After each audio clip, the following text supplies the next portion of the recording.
በዶክተር ሳሙኤል ክፍሌና በዶክተር ጸጋዬ አራርሳ የተላለፉትን የጄኖሳይድ ቅስቀሳዎች እናወግዛለን። የአዲስ አበባ ሚዲያ ምክር ቤት በብልጽግና ካድሬዎች እየተደረገ በሚገኘው የሀገራዊ ምክክር ጉባኤ የትወና መድረክ አዲስ አበባን ከአንድ ብሔር መስዋዕትነት ጋር በማያያዝ የቄሮ የደም ካሳ ናት የሚሉ አስተያየቶችና ትርክቶች መቅረባቸውን በከፍተኛ ስጋት እየተከታተለ ይገኛል። በተለይም የአዲስ አበባ ዩኒቨርሲቲ ፕሬዝዳንት ዶክተር ሳሙኤል ክፍሌ የሀገሪቱ መዲና የቄሮ የደም ካሳ ናት በማለት የተናገሩት ከአንድ ትልቅ የትምህርት ተቋም መሪ የሚጠበቀውን ምርምር፣ ማስረጃ፣ ሚዛናዊነት፣ ገለልተኝነትና ህዝባዊ ኃላፊነት ያላገናዘበ ሆኖ ያገኘነው ከመሆኑም ባሻገር ከተማዋ ላይ እንዲዘመት የተላለፈ የተሸፋፈነ የጄኖሳይድ ጥሪ ነው የሚል ድምዳሜ ላይ ደርሷል። የአዲስ አበባ ዕጣ ፈንታ በነዋሪዎቿና በመላው ኢትዮጵያውያን የሚወሰን እንጂ በቄሮ ወይንም በየትኛውም አንድ ወገን የሚወሰን አይደለም። በተለይ የቄሮ የደም ካሳ ልትሆን የምትችልበት አንዳችም ምክንያት የለም። ዶክተሩ የአካዳሚሻነት መሰረታዊ መርህን ለማሟላት ጥረት አድርገው ጥልቀት ያለው ጥናት ባያደርጉም እንኳን የለብ ለብ ጥናት እንኳን ቢያደርጉ ኑሮ ቄሮ በተናጠል በከፈለው የደም መስዋዕትነት የህወሓት አገዛዝ እንዳልተገረሰሰ አይጠፋቸውም ነበር። ለ3 አስርት ዓመታት ዘልቆ በእጅጉ ጃጅቶና ነቅዞ የነበረው የህወሓት አገዛዝ የወደቀው በብዙ የውስጥና የውጭ ችግሮች በመተብተቡ ነበር እንጂ በጥቂቶች የላቀ ጀግንነት አልነበረም። ቄሮም እዚህ ውስጥ አንድ ግብዓት ከመሆን ባለፈ ሚና አልነበረውም። የሳሙኤል ክፍሌ ዶክተርነት ለምርምርና ጥናት ዋጋ የማይሰጥ ከሆነ ባዶ ጌጥ ከመሆን ያለፈ ፋይዳ የለውም።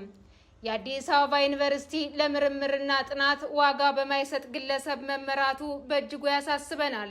የብልጽግናው አገዛዝ አዲስ አበባ ዩኒቨርሲቲን በሚገባው ደረጃ የአፍሪካ ምርጥ ዩኒቨርሲቲ ለማድረግ ራዕይ የሌለው መሆኑን ዶክተር ሳሙኤል ክፍሌ ተጨባጭ ማሳያ ናቸው።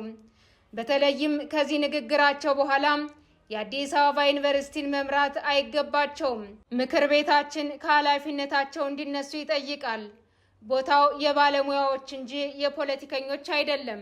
በሌላ በኩል የዘወትር ጄኖሳይድ ናፋቂ በሆነው የኦሮሚያ ሚዲያ ኔትወርክ እየቀረቡ የጥላቻ ትርክት በመንዛት የሚታወቁት ዶክተር ጸጋዬ አራርሳ ነሐሴ 4 2018 ዓ.ም ከጣቢያው ጋር ባደረጉት ቃለ ምልልስ አዲስ አበባ ከተማን ሸኔ በሚባል ታጣቂ ኃይል ለመውረርና ለማጥቃት የሚደረግን ጄኖሳይዳዊ እንቅስቃሴ የሚያበረታታ እንዲሁም የኢትዮጵያም ሆነ የአዲስ አበባ ሕዝብ ሀሳቡን በነጻነት እንዳይገልጽ የሚያሸማቀቁ ዛቻዎችን በስፋት ሲሰነዝሩ ተስተውለዋል። በቃለ ምልልሱ ላይ በግልጽ እንደገለጹትም ከጄኖሳይድ ታጣቂዎች ጋር ግንኙነት ያላቸው በመሆኑ ያስተላለፏቸው ዛቻዎች የግለሰብ ብቻ ለመሆናቸውን አመላክተዋል። ምክር ቤታችን በዶክተሩ በኩል የተሰነዘሩትን የጨለማ ኃይሎች ዛቻ በጥብቅ ያወግዛል፣ ባንክሮም ይከታተላቸዋል። ዶክተር ጸጋዬ በሚኖሩበት ሀገር ለሚመለከታቸው አካላትም ማሳሰቢያ ያስገባል። የጄኖሳይድ ቅስቀሳ ዲሞክራሲያዊ መብት አይደለም። ሕግ የተማሩት ዶክተር ጸጋዬ ይህ ፈጽሞ የሚጠፋቸው አይደሉም። ምክር ቤታችን መግለጫ በማውጣት ብቻ እጁን አጣጥፎ የሚቀመጥ አይደለም። ለዶክተር ሳሙኤልም ሆነ ለዶክተር ጸጋዬ፣ ለሳልሳዊ ወያኔም ሆነ ለሌላው ለማናቸውም አካል የአዲስ አበባ ይዞታን በሚመለከት ያለውን እውነታ እንደሚከተለው እናቀርባቸዋለን። አንደኛ፣ አዲስ አበባ የተመሰረተችው በኢትዮጵያ መሬት ላይ ነው። ሁለተኛ፣ የአዲስ አበባ ባለቤት ኢትዮጵያና መላው ሕዝቧ ነው።